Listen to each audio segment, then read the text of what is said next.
Hello everybody and welcome back to Red Eagle Politics. Make sure to like this video down below and subscribe to the channel if you are new.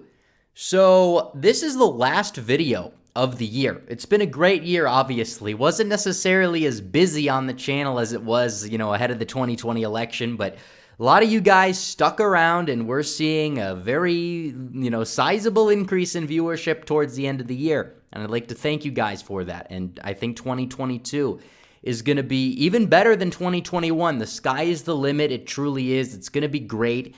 And we are 312 days away from the midterm elections. It feels like the 2020 election was yesterday and 5 years ago simultaneously, but nevertheless, we are here.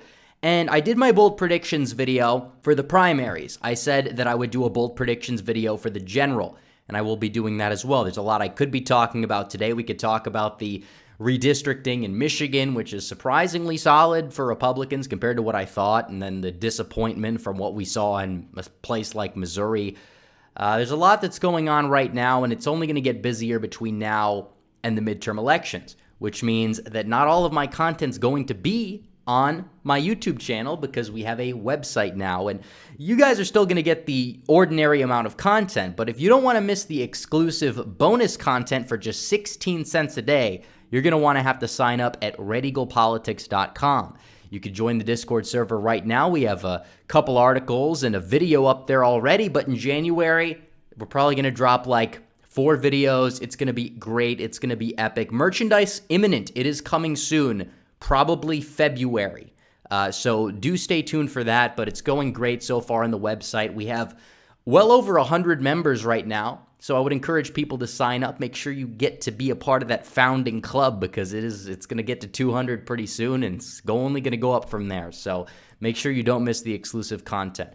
But beyond that point, I want to get to these 5 bold predictions about the midterm elections, what's going to happen in the general, because this is very determinant of what determines the rest of Biden's presidency.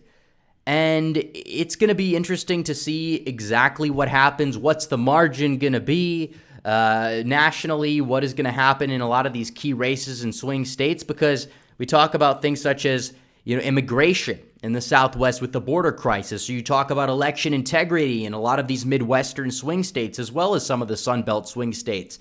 And if you elect actual conservatives, which there are a good deal of them running, to these positions of power, and then you still continue to keep them in check and never be complacent, you're going to start to see results on the right that we haven't seen in such a long time, to the point when Donald Trump gets up there and runs in 2024. If he runs, which is not guaranteed, but he likely will, barring some health condition, he will actually have a party who pushes him to follow his own original agenda, which is a positive thing, instead of a party like he had to deal with that constantly sat there and undermined his original agenda and tried to essentially turn his presidency into a Marco Rubio or Jeb Bush style presidency. All right, we understand Donald Trump is a man that has good intentions, but sometimes, things happen, right? Things happen. A lot of people, you don't know how deep the swamp runs when you've been in your private life your whole career. But I wanted to start off, and this is the first bold prediction, is that every single statewide election in the Rust Belt, besides Illinois and Minnesota, I don't consider those, competitive states in the Rust Belt, all of them will go red. And as we know, 2020 was like a D plus 4.5 national environment. Let's just run with D plus 4 here. And some of these polls are showcasing in the swing states R plus 23. I don't think that's going to happen, but let's say it's R plus 5 nationally. All of these states are going to be Republican. Ticket splitting is not necessarily that high. Whitmer has a lot of blowback in Michigan. Wisconsin, Evers, I think, is dead on arrival. Pennsylvania's governor seat and Senate seats are both open. As long as we can find a good nominee not named Dr. Oz, I'll be very happy in Pennsylvania. And I think we're going to see a sweep across the board here. And maybe you will end up picking off a statewide office in Minnesota too. I'm not necessarily ruling that out. But what I'm saying is Wisconsin, Michigan, and Pennsylvania, every single statewide office that is up for re-election or up for an election will go Republican in the Rust Belt. That is the prediction, and I think it's based in reality, given the fact that we almost saw that in 2014. And I think that with trends in play, you're going to see it in 2018 as well. So senators, governors, Wisconsin's Senate, Pennsylvania Senate's going to go red. All the governorships are going to go red as well. We understand that. It's very plausible, but that is my first bold prediction.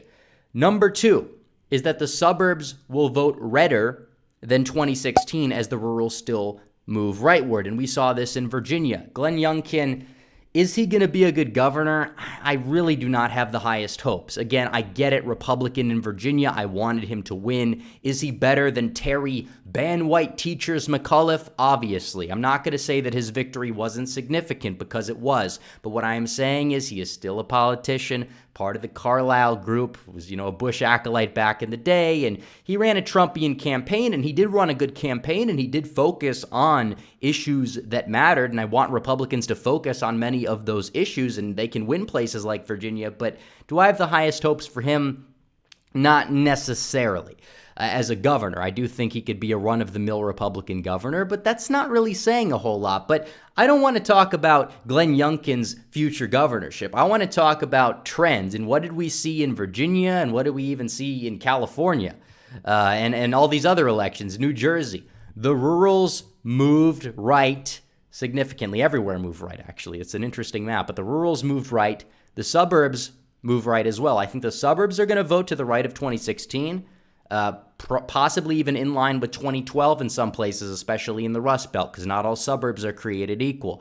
But in the rural areas, you're going to see the trend continue. I think that this is a very plausible thing, and you're going to see it nationwide. I think that the Trump energy is going to energize the rurals. I think that the Biden blowback is going to affect Democrats among swing voters in the suburbs, and no amount of fortification is going to be able to make up the difference, as it wasn't in the state of Virginia.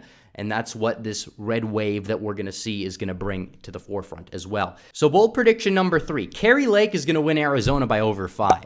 Now, this one you could say is a bold prediction compared to the others. I mean, they're all bold predictions, but this one is uniquely bold, partially because everybody knows that I'm a big supporter of Kari Lake, and I have a little bit of a beef with a lot of these neoconservative leaning individuals who don't like her for no reason. And that documentary is still coming, by the way. The script will likely be finalized either tonight or sometime in early January. It is going to be imminent. It will be.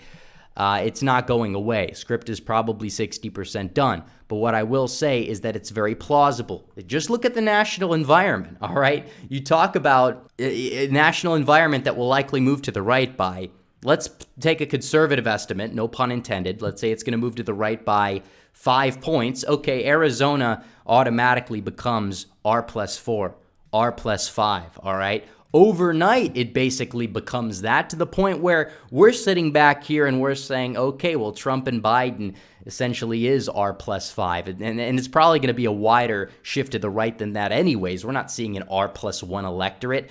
No way, obviously not. And you take into consideration that Kari Lake is from Maricopa County, which is the population center, and she's going up against a very unpopular individual in Katie Hobbs, and the fact that Kari Lake is extremely articulate and has this appeal that can build a coalition. We're going to talk about all this and more in that video, so consider this a preview. But I do believe that she will not only win by more than 5 points, but she will also outperform the Republican Senate nominee, whether that is Mark Brnovich or whether that is Blake Masters. And we're going to talk about this a little bit more in depth in the video, as I mentioned, especially when it comes to the Senate election. But Mark Brnovich, this guy barely outperformed Trump 2016 in 2014, which was a year that no Democrat showed up. So I do think this is a very plausible yet bold prediction regarding the state of Arizona. So beyond that point, let's move on to number 4. A solid blue state's statewide office, mainly the governorship, will flip red. And we see these all the time. 2018, Connecticut's almost flipped red, and this was a year that was not favorable for the Republican Party, because we always see this, we always see these upsets happen. And Kansas, you could say, in the early 2018 cycle, even with the unpopularity of the Brownback administration, I don't think any Democrats seriously thought they were going to pick off Kansas. Yet they ended up doing so with the help of Greg Orman, but still was a sizable margin, to the point where in a two-way race they likely would have won. So in Kansas, You saw it happen. You saw it happen there. You almost saw it happen in Connecticut, and you almost saw it happen in like Rhode Island in 2014. Oregon was very close in 2018. Obviously, Kate Brown is term limited, so that's probably not going to happen there again. But the bottom line is, I think you potentially will see a traditionally blue state statewide office, mainly the governorship, but maybe like an attorney general's position or something like that, flip red as well. Because you'll have a race where you have a massive amount of energy behind a specific candidate, and the opposition will end up being terrible. They'll stumble and they'll lose. We kind of saw that in Virginia this year, but I think we're going to see it again next year. Yes, Maine, and I technically could count Minnesota in this as well. New Mexico, I think the governorship's going to flip red there anyways. You can even consider that like a bonus bold prediction if you want. I don't know, but that's not even that bold because Mark Ronchetti is just so likable, I guess you would say, and Grisham is not that popular. But beyond that point, it's a bold prediction, but I don't think it's super implausible. So now let's do bold prediction 4.5. We did a bonus last video. We'll do a bonus this video as well. Hispanics vote over 40% Republican nationally. Now, I'm a skeptic of this notion of this like Hispanic full-on realignment that many people will talk about because there's not entirely enough evidence. But what we do know is you see certain groups of Hispanic voters like South Americans in South Florida and Tejano voters in Texas move to the right. So I think it's possible because of the Tejano shifts that you might be able to get high 40s, if not low 50s in the state of Texas, because Texas Hispanics are different. But I don't think it's necessarily that implausible to see Republicans cracking 40 because a lot of these trends we see in places like New York, even in Los Angeles, they tend to be continuing into 2021. Do I think there's a breaking point eventually? Yes. Do I think the Republican Party needs to be strong on immigration? Absolutely. In fact, they need to get stronger. We need to go moratorium mode either way. But the bottom line is you are seeing a little bit of movement to the right in a lot of these places, and part of that I think really is because of this energy that's anti-lockdown, anti-BLM, etc. And I think that that's resonating a little bit here and there with Hispanics. So I don't think 40% is really unfeasible, even if you don't pander. In fact, pandering is useless. You're going to waste resources. You might even lose Hispanic voters if you pander, by the way. But what we do know is even CNN is talking about this. Chris Cillizza, one of the dons of the election mafia, is going out there saying that the Democrats have a major problem with Hispanic voters.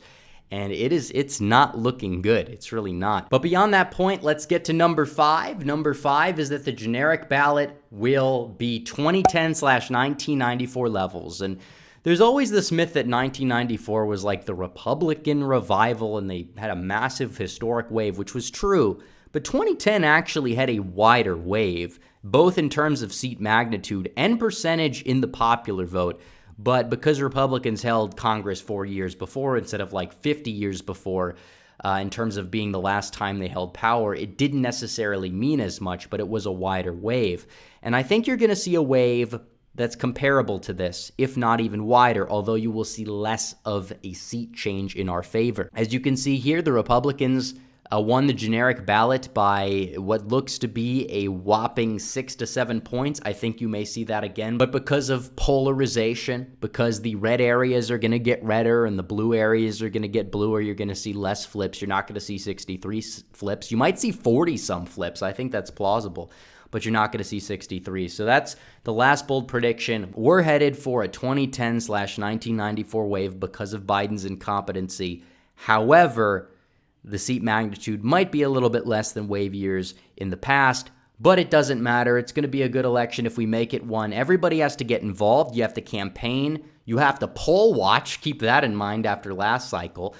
And you have to go out there and do everything you can to elect actual conservatives, not these pushovers, so we can actually get things done in the future, because it is going to be a good year. This can actually be a turning point for our republic if we make it one. And if we don't, we're going to continue losing. So it's up to us. But anyways, guys, 312 days to go.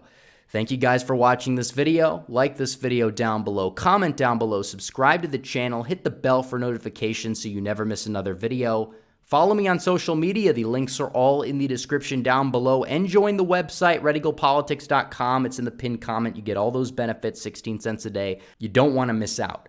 So anyways, guys, Thanks for watching. Red Eagle out.